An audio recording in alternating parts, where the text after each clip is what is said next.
আসসালামু আলাইকুম প্রিয় দর্শক, গাছপ্রেমী ভাই বোনেরা। সামনে শীতকাল আসতেছে, তাই আমরা গাছের গোড়ায় খাদ্য দিতেছি যাতে গাছ সুন্দর সতেজ এবং বৃদ্ধি হয়। শীতকালে আমরা এখন গাছের গোড়ায় কিছু কীটনাশক দিয়েছি, সার, পটাশ, ড্যাপ, ইউরিয়া এগুলো দিয়েছি 5 থেকে 10 গ্রামের মতো, এবং আমরা মাটিগুলো আলগা করে নিতেছি যাতে সারগুলো ভিতরে যায় এবং গাছে পুষ্টি দেয় এবং তাড়াতাড়ি যেন গাছ সুন্দর গ্রোথ নেয় এবং আগামী সিজনে ফল দেওয়ার জন্য রেডি হয়। আমরা এখন অর্গানিক সার দিব, শুকনো গোবর। গাছের গোড়া আলগা করে নেওয়া হয়ে গেছে, এখন আমরা শুকনো গোবর দিয়েছি, একবারে শুকনো গোবর ঝরঝরা আমরা গাছের চতুর্দিকে দিয়ে দিলাম।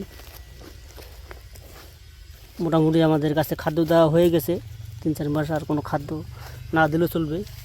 গাছগুলো খুব সুন্দর এবং সতেজ হবে।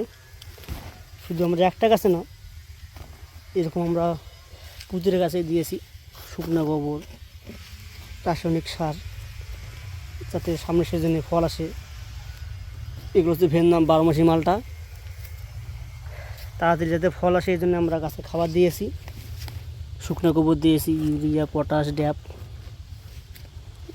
দিয়েছি যাতে গাছে তাড়াতাড়ি ফল আসে এবং গাছ সুন্দর সতেজ হয় এবং পাতা যাতে সবুজ থাকে।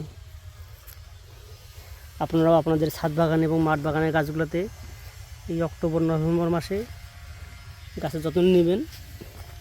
যে গাছগুলোতে আপনাদের সামনের সিজনে ফল আসবে, সেই গাছগুলোকে ফল নেওয়ার জন্য রেডি করবেন।